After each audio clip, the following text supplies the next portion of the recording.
So it will be interesting to see if that holds true, right? As we become even more and more and more of a digital society, will that research hold up? I don't know. We'll be keeping an eye out for it. But what other kinds of things have you come up with? In early years, we use things like visual schedules so children can see what's next. It takes away something just like this, but on pictures. And we talk about it in the morning. So you get the children, is it time to go home now? No. Remember, we're going to do this and this, and keep referring back to it on a daily, hourly, as they need. Yeah. So a lot. Yeah. Like I'm presenting a large assignment, I'll ask them to do like the 3 steps first, and then like I'll have them do the other 3 after the first 3.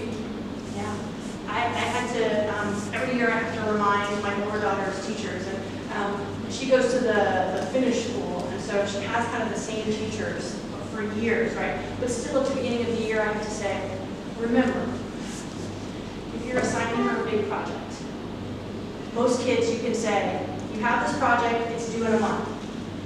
My kid needs a weekend. Hey, do you have a topic yet? 2 weeks in, hey, do you have an outline yet? Right? She just needs a little bit more.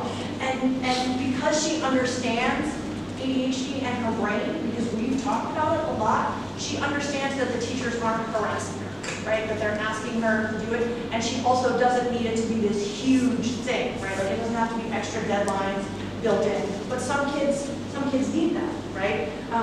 But again, having a draft due a week before something, good for everybody, right?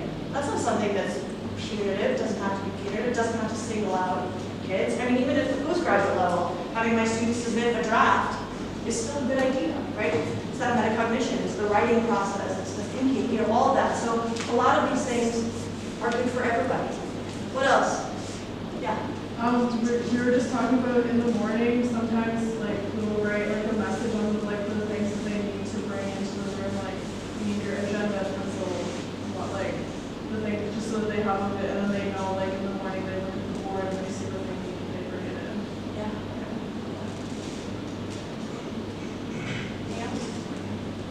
Okay, so we're an hour into 2. How is this working for you? Are you a good balance? Am I talking too fast, too soft?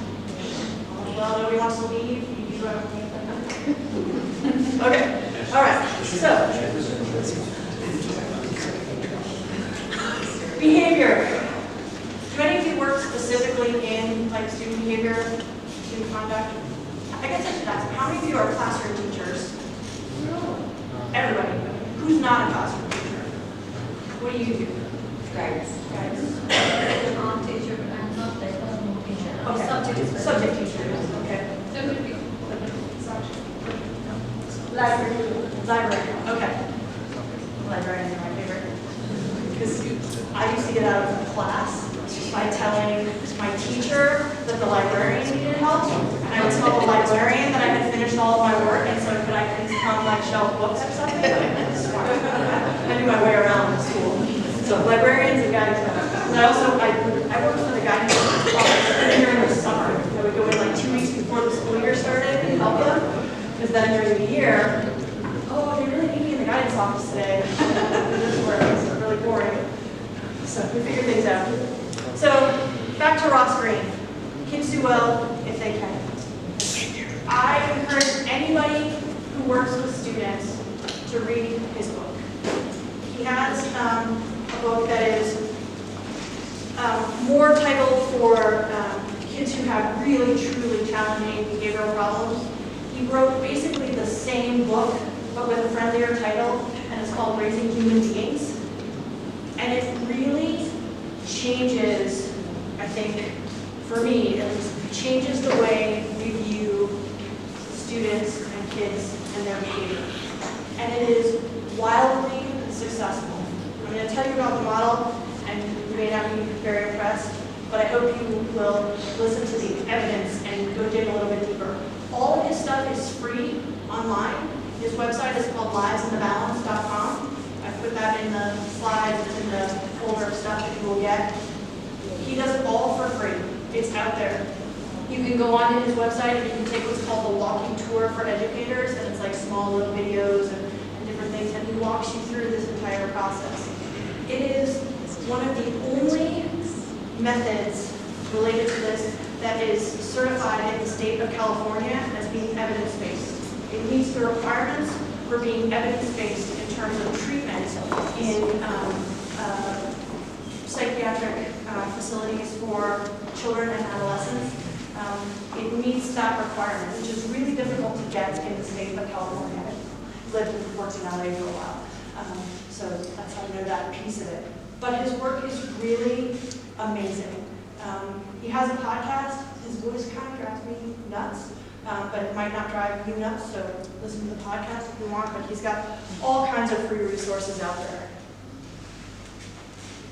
So he says the reason why rewards and behaviors don't work is basically because we're focusing on the wrong thing, right? We're trying to change the behavior rather than focusing on what caused the behavior. So if you're only focused on the behavior, but you're not fixing what's causing the behavior, you're fighting a losing battle, right? And then you're just fighting. That's when you get into that power struggle, the control, and all of that. So he talks about the importance of prevention, proactive. So his model is based on that. He starts with kids do well if they can. He's focusing on solving problems, not changing behavior. And it's a huge kind of mind shift when you start thinking about this, right? Because generally the reason why we talk to a kid who's having a behavioral problem is because of the behavior we're seeing. And somebody has asked us for help, please make this stop, right? Or we are desperate for that behavior to stop because it's impacting the whole class, whatever is going on. But what he's saying is you have to dig deeper and figure out why. Why is this behavior showing up? And why now? Right? What is it about this situation? Remember how we talked about like some kids are just nightmare students in one class and incredible in another? Why? Right? That's not a skills issue, right? If you can do it in one place, you can do it somewhere else. So why? What's going on? So he's constantly asking in his mind, why and why now? And not to the kid, because when you say, why did you act that way, right, that feels very judgmental, kids get really defensive, humans, adults get very defensive, right? If somebody says, why did you do that? You immediately are like, whoa, I don't really know why I did that. What do you think about it? So he's talking about, kind of that concept of downstream, right? Let's not focus on here, let's focus on preventing it. So to do that, we have to go back here to the beginning. I like this quote of behaviorally challenging kids are challenging because they're lacking the skills to not be challenged. Right? It's kind of a lot. Basically, this isn't a motivation issue. This isn't a will issue. This isn't a disobedience issue, right? They're not doing this because they want to do it. They're doing it because it's the only thing they know how to do, right? Or it's the only way they know how to react. Sometimes they're so frustrated at themselves and it comes out in other ways. So he's talking about going back to the beginning. He talks about these 3 plans. Plan A is what we usually do, right?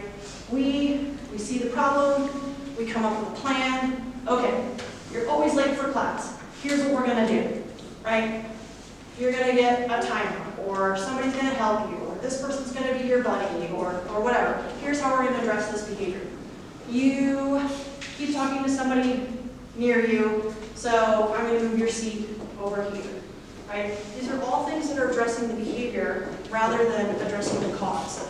So plan A isn't necessarily punitive, it isn't necessarily a punishment, but it is almost always dictated by the adult of here's how we're going to handle this situation, here's what we're going to do.